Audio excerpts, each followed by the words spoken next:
I'm going to start over here this time, just to keep you on your toes. Don't worry, I'll get to the Bible. It's going to happen. But I want to make an announcement.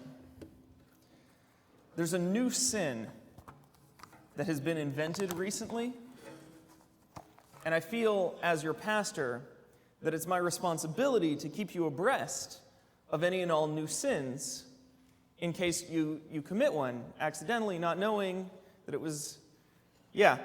this one, it's called Netflix adultery. So the way Netflix adultery works is if you and your wife or significant other begin watching a show on Netflix, and then she gets busy, and you both like the show, or he, if you're a woman, you can still commit Netflix adultery. If you watch the next episode of the show without your spouse, that's not allowed. All right? Even if, and some people think it's okay if you're like, no, I'll just watch it again with you. No, it's not the same. I'll pretend like I didn't see it. No, there's no pretending here. The sin has been committed. So, what is a pastor to do if your wife leaves for 2.5 weeks to go take care of some orphans, and all the shows you like you've been watching with her? You've got all this free time now. So, I had to find something Tiffany didn't want to watch. Something kind of long. So that's why I've recently watched the entire Fast and Furious series, which is 9 movies that they made. It began with a frankly pretty mediocre action flick, like not a great action flick. That was, about guys driving cars in LA, and at one point they drive a 1/4 mile really fast and like barely make it past a train, and that was like the high intensity action moment. And that was movie 1. Movie 2 was a whole lot worse. Just a really bad, they called Too Fast, Too Furious, and they at one point go off a jump and hit a boat, and they just kind of kept dialing it up every single movie. To the point where there was one of them where they were driving a whole safe through all of Brazil, like a giant safe behind 2 cars. The latest one had a nuclear submarine. Used to be a car about people driving fast, but it's just gone completely bonkers. And great, I love it. Like, don't get me wrong, I'm not making fun of it, but it's ridiculous. Another uniqueness about this series that I want to share with you, there is no main character that is in all 9 films. The biggest guy, Vin Diesel, in the series was in like 7 out of the 9. One of the leads died before the last movie was made, and so there's just this question. One of the movies is in Japan randomly, and just all new characters, and they're over in Japan. But yet they continue to commit to say, nope, this is the same series, and they make callbacks to these various stories with different characters. So there becomes this question, what even is this movie series about anymore? Like, it's not even really about cars. We've got nuclear submarines. And the fans have an answer. They've come up with a suggestion of what this series is secretly about. And there's a video of it. I want you to watch the video and see if you can find a theme between all of these various movies, a common thread. Go ahead, Jack.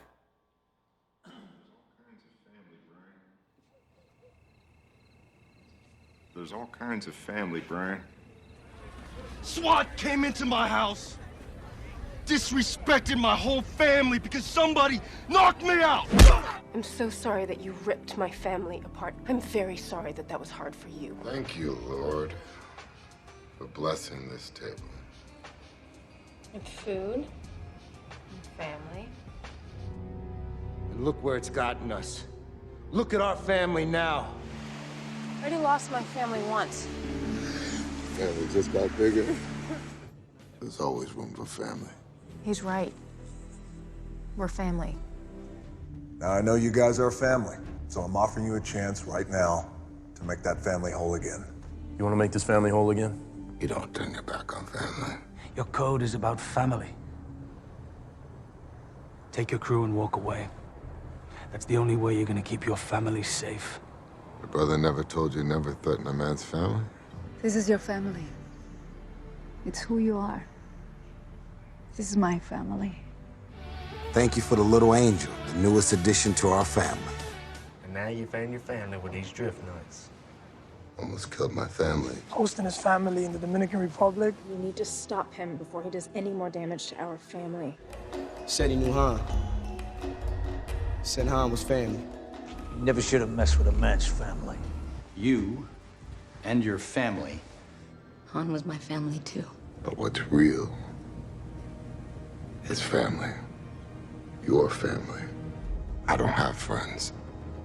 I got family. Okay, so it's subtle. Did you catch it? Some of the dialogue is, it's symbolic in nature. But the fans have decided, and they have a word for the particular kind of intimacy that is present among street racers. They call it Fambly, with a B, because that's how Vin Diesel pronounces it. We're Fambly. And so, Fast and Furious, all of the movies in the series are kind of tied together by this theme of a small, scrappy band of illegal good guys. They're criminals, but they're criminals that we're on the side of, and they're always ending up helping some poor widow somehow. And they really, really need one another for support. In every movie, there's a moment where we've got to rally together and drive cars real fast. And so in that way, with the exception of the fast cars, it's actually pretty amazing imagery of the family of God. Because in the first century, that's what you would see. You would see a small, scrappy band of original disciples, people who are not allowed to worship the way they want to worship in the community that they're a part, but who are nevertheless doing this countercultural thing that helps people, that serves the poor, that shares their food with one another, shares their wealth with one another. The early church was particularly devoted to orphans and widows. And yet who, in the midst of this, because they're doing this thing, need one another and rely on each other. And so that's why throughout Scripture, and especially throughout the New Testament, you see this repeated imagery of the family of God, the church as the family of God, brothers and sisters in Christ, children of God who bear one another's burdens, who hold everything in common. And Paul gives us these instructions, and I think it's a brilliant picture of what it takes to really be a family and not just talk about it. I'm going to go over here to read it. This is from the book of Romans, chapter 12, verses 9 to 21. Join me there. It should be 162 in your sweet blue pew Bibles. Let love be genuine. Hate what's evil. Hold fast to what is good. Love one another with mutual affection. Outdo one another in showing honor. Do not lag in zeal. Be ardent in spirit. Serve the Lord. Rejoice in hope. Be patient in suffering. Persevere in prayer. Contribute to the needs of the saints. Extend hospitality to strangers. Bless those who persecute you. Bless and do not curse them. Rejoice with those who rejoice. Weep with those who weep. Live in harmony with one another. Don't be haughty, but associate with the lowly. Do not claim that you're wiser than you are. Don't repay anyone evil for evil, but take thought to what is noble in the sight of all. If it is possible, so far as it depends on you, live peaceably with everyone. Beloved, never avenge yourselves, but leave room for the wrath of God. For it is written, "Vengeance is mine, I'll repay, says the Lord." No, instead, if your enemies are hungry, feed them. If they are thirsty, give them something to drink. For by doing this, you will heap burning coals on their heads. Don't be overcome by evil, but overcome evil by doing good.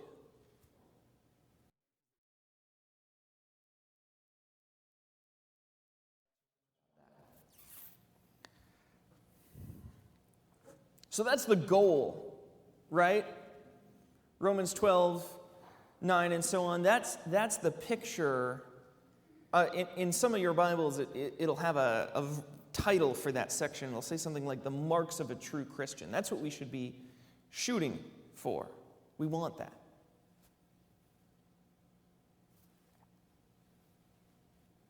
Do you ever notice, this is just apropos of nothing, you'll see how it connects later. You ever notice most churches have ironic names? Am I the only one that's noticed this? I spend a lot of time looking at churches in my my life. Sometimes I sit down with people who've been kicked out of a church. It's happened 4 or 5 times in my life. They say, I was going to that church, but they actually disfellowshipped me. They said I couldn't go there anymore. I gotta say, I'd say like 4 times out of 5, I asked that person, what was the name of that church that kicked you out? And they say, Grace. Grace Church, huh? Yeah, great. That's weird. There's some other examples too. Sometimes you'll find a church and they'll be like, one of those macho man pastors. You ever go to a church with a macho man pastor? Clearly not this church. But a guy who's like, it's going to be my way or the highway because my way is Jesus' way. It's either or. There is no room for both and at this church. Oh, what's that church's name? Trinity. No, both and? Trinity Church. Okay. I feel like every church that's in the middle of like a nasty split, where they're leaving a denomination or the associate pastor is going off and starting a new thing and it's nasty and there's an employment shuffle, they end up being called Prince of Peace. I have a rabbi friend, he says the same thing is true in Judaism. He says every synagogue that's in part of a split, they end up being called Beth Shalom, House of Peace. It's this universal thing that we experience. And there is a good reason for it. Besides, the cynical reason, sampling bias and just, thinking people suck. There's also the sense that for most churches, they give themselves aspirational names. Churches don't name themselves for what they are. They name themselves for what they wish they were, what they're trying to be. That's how it connects to the aspirations of Romans 12. Well, College Park Presbyterian Church, we're pretty safe, right? We're a Presbyterian church, we're in College Park. I do know that there are some leaders in the past who've hoped we would be like more of a neighborhood church, which, I don't know, as if all of y'all who live in Winter Park can just go home. That's not important to me. That's not an important aspiration that we all be from College Park. But we're reaching out to people from College Park, and we're a Presbyterian church, so that's not ironic. We do, however, have an aspirational tagline. Our tagline as a church, it's our purpose. It's our purpose statement. We are College Park Presbyterian Church, where neighbors become family. I have to say, you guys rocked it. We are College Park Presbyterian Church where neighbors become family. That is not aspirational anymore. We have a mission statement too. We don't put that on as many things. Mission statement is a church that cares and shares. Mission accomplished.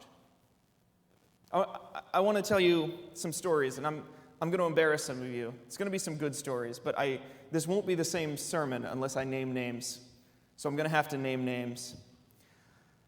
I've already talked to you about the things I've seen since I arrived a couple of months ago, about the work that people donated on the manse, and to put together my ordination event. But what tells me more that this is true of who we are as a church are the small interpersonal interactions that I have seen in the just few weeks that I've been here. I'm talking about the way that Laurie sewed my baby blanket together that was made by my grandmother. And she took the time and restored that in a way that I couldn't get it restored otherwise. I'm talking about the way that Alex, who's not here today, he's sick, was working on my ceiling fan during the work party last week. And then we suddenly had to run off to the vet, and we could just leave Alex in the house working on the ceiling fan while we went out and took care of Obi. And by the way, speaking of Obi, there's that time that Bonnie, who has 5 dogs, introduced us to our vet, and Obi had an ear infection just Friday night. So I called Bonnie, and I'm like, what do we do for a dog ear infection? You're the local expert on dogs.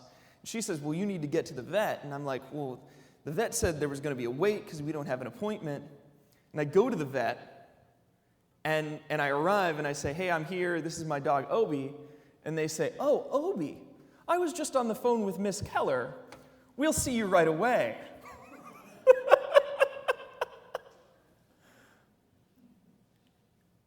Since I arrived, it's like you've had our back, Tiffany Night. The 4th of July was a great image of that because we were brand new to town. And we got not one, we didn't have any friends.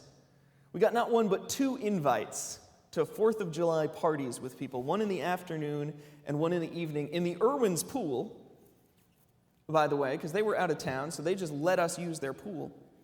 And in between the two, there was a giant rainstorm, and I got a flat tire, some neighborhood I was not familiar with in Winter Park.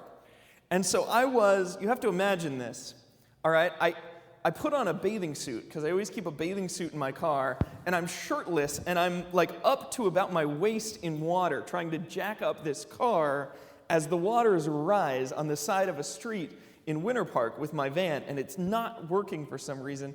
And here comes Barbara Dodrell, weaving in and out of fallen trees. Sometimes it's hailing, sometimes it's just deep rain, and she shows up to save us, and ends up driving us all around town, because the spare that I have wasn't the right spare, and so we had to get the tire that went flat mounted on, or the wheel from the tire that went flat with the bad tire removed and then a new tire mounted on it. And Barbara does that all day. She doesn't normally drive in the rain.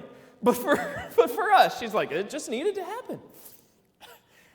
And afterwards we said, oh my gosh, Barbara, we're so thankful we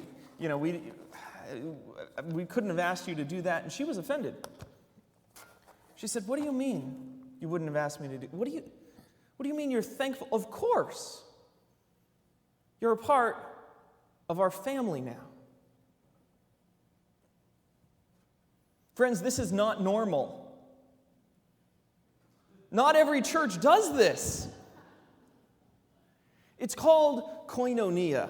That's the Greek term, which is, it's often translated fellowship, but it's a particular kind of sharing fellowship altogether. Ride or die, like Fast and the Furious. I don't know another church that has achieved this the way we've achieved this. And by we, I mean I wasn't here when you all became this church. Every church wants it. I've actually had the thought in the past, I've had the thought that I just can't stand to hear one more sermon about community And what you mean about becoming a community like the community in Acts is you're going to put a coffee bar in the fellowship hall. Like, listen, if you don't want to be a community like the community in Acts, I understand. That's really hard. But let's talk about something else. There's lots of the Bible to talk about. God forgives us for what we're not, but let's stop pretending that we're going to have koinonia, like that's something that's possible in the 21st century. But here I come, and you're doing it. And I don't think it's just me. I know that I get some attention because I'm the pastor, but I see you doing it to one another. I see you loving each other and being aware of things that one another are going through and serving one another. And y'all, I wish I had a better way to like say bravo. Like we need to mark like, you did it!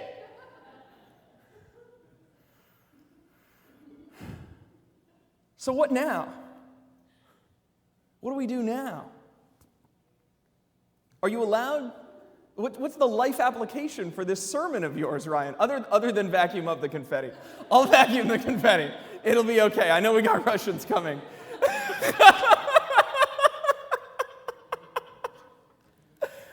But what's the life application? Well, there's a couple things. I actually think it is okay to read a verse of the Bible and then realize we're already experts. I think that that's something that we can thank God for, and we can acknowledge in worship and say, amen, yes, good job. This is appropriate for worship, even the confetti part.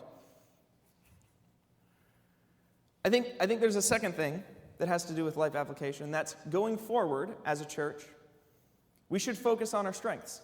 We should lean into that. If we're a church that is amazing at loving one another, and we are, then as we go forward into the community, into mission, we're good, let's get better. And that's part of what the library is about. And that's part of what the Facebook group is about. It's ways to be more of the community that we already are, more of the family that we already are. And finally, number 3, we really kind of need a new aspirational tagline. Because we already did the neighbors become family thing, so we're going to have to figure out what's next. And I'm not here to tell you what that's going to be, because that's not my style. I think that should bubble up from the community, what we really believe that we are. But I think whatever it becomes, we're not getting rid of neighbors become family, but we're going to add something to it eventually. I think it should retain family. I think it should involve growth. And I think it should involve mission. Here's why. As a church, we're hungry for growth. I think we know that. We need numerical growth, growth in size, but we also crave growth in the faith. And I've seen lots of good responses to going deep and engaging the Bible. We've started doing Book of the Bible series, and they've been really popular, so we're going to keep doing that. My audacious goal is to try to do one of those per month. I've got the one picked out for September. It's going to be Titus, so strap in for that. We'll go through Titus together as a church. But in addition to growth, I think that we're really uniquely equipped for mission once we've established this koinonia thing, because that's what koinonia is designed for. That's what the family of God is for. We roll together so we can do the work of the kingdom more effectively. And I want to tell you another story about that. So last week we had InterVarsity here, and I didn't get a chance in front of them to explain much about who they are and who they mean, what they mean to us as a church, and the work that they do. I've been praying for a way to connect with students at UCF and at Rollins since we got a grant very early in the summer to spend money building leaders there. And the thing to know about InterVarsity is that they don't meet in churches. They're not like a church youth group, college group. They meet inside dormitories. And the way they're able to meet inside dormitories is the students do it. They train the students and people that are living in those dorms, lead the studies, receive new commitments to Jesus Christ, and send people out on mission into other areas of campus. And so the word is incarnational, but it's a ministry that's located right in the center of those campuses. And so I realized, like, man, if we could connect with them, then we would be connecting with young people who wouldn't just come and fill our pews, but would come hungry for leadership, would come looking for people who could pour into them, who could mentor them, and who could give them the tools to do exciting things that they want to do. And I think we as a church are going to be good at that. That's something we can handle. We've got a lot of people that are good at pouring into young leaders, right?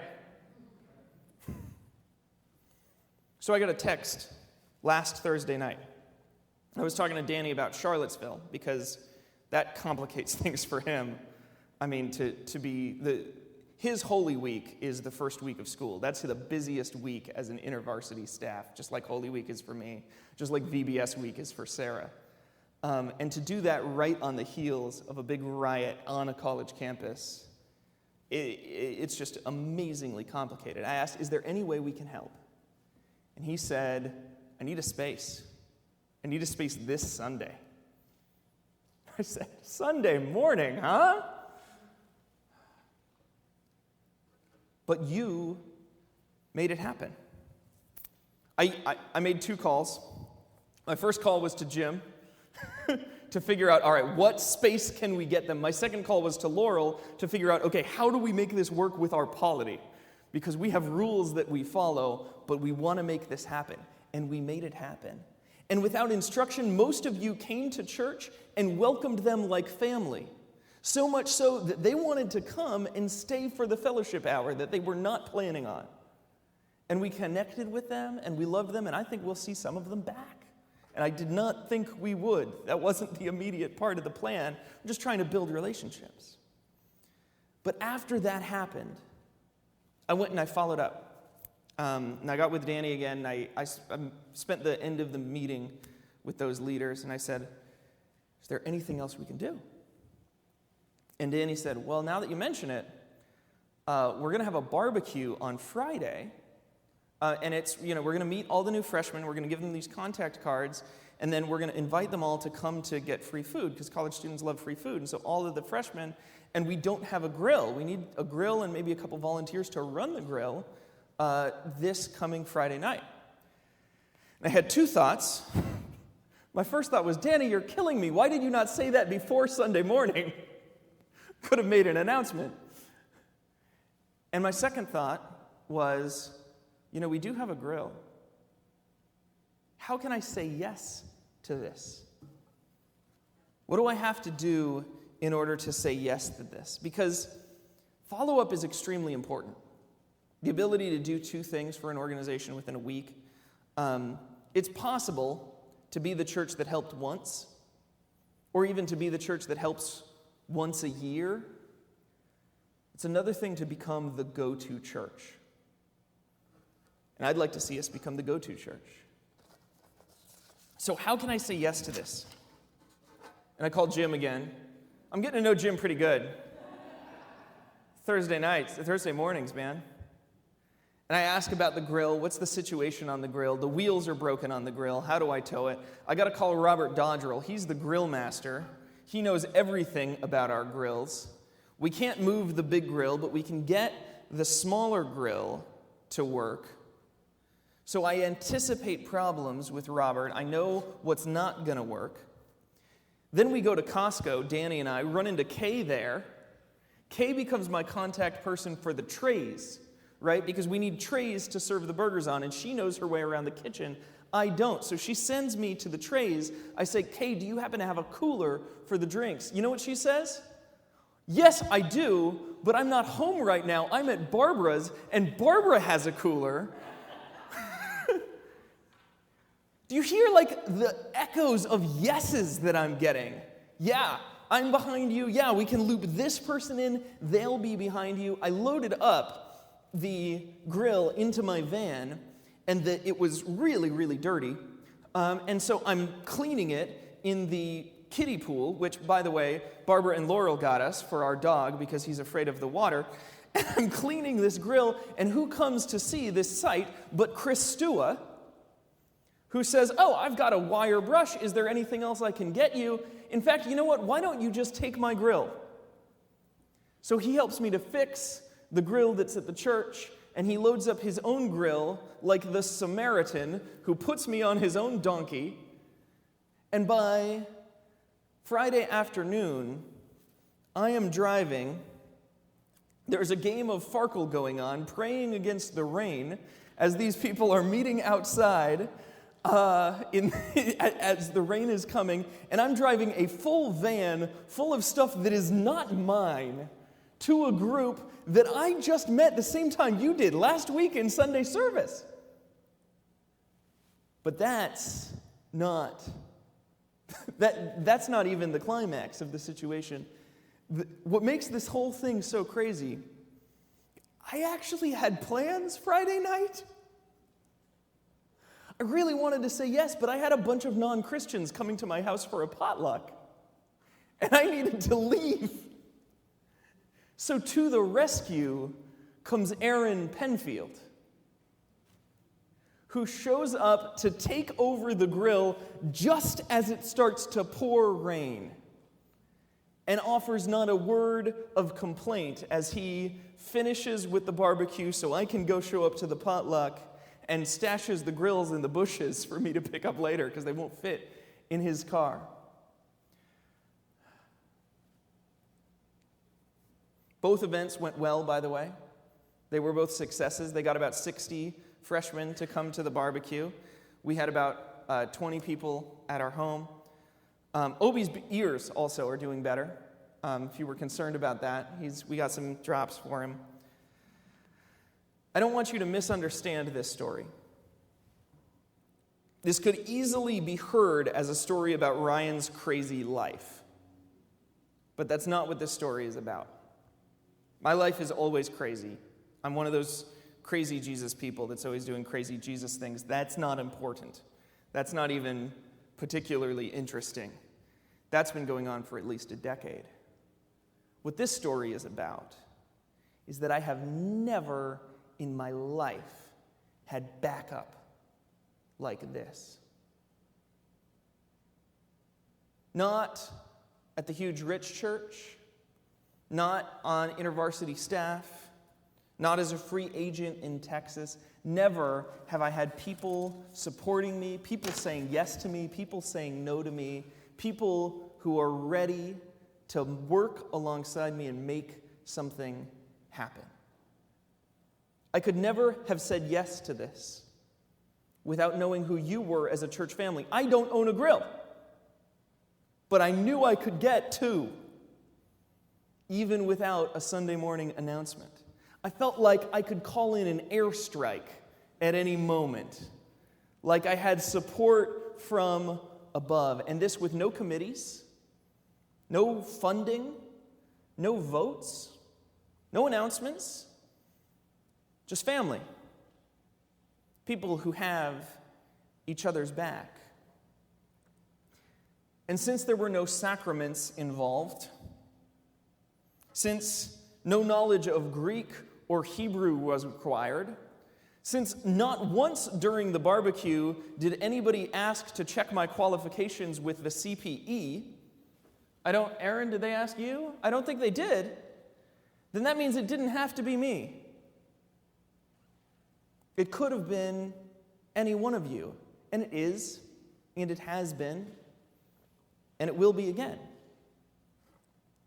All of you have access to a supportive family who will get behind you to accomplish kingdom work.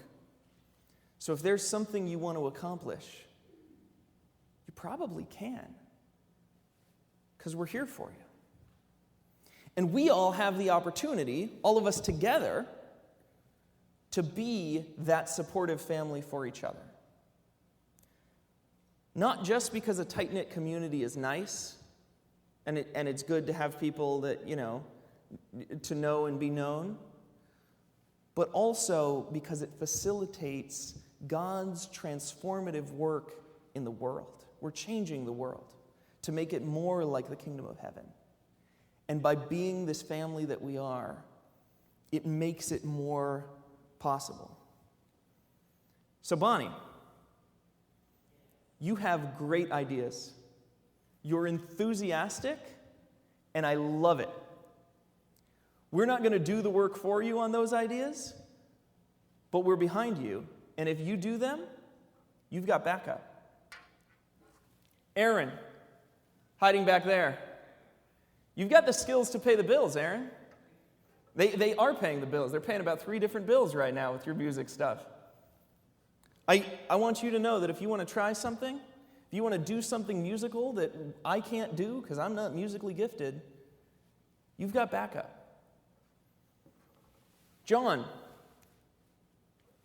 you might feel like nobody sees you up there, John.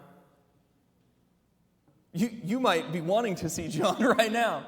I see you every week, John. I know your ambitions with theater. With this community, you've got backup. We're a family. And we are going somewhere together. We're going to do incredible things. Things that we don't realize are possible right now because we're thinking about ourselves, and for ourselves, we can't do them. Not alone, but with God and with your brothers and sisters in Christ, we'll do them together.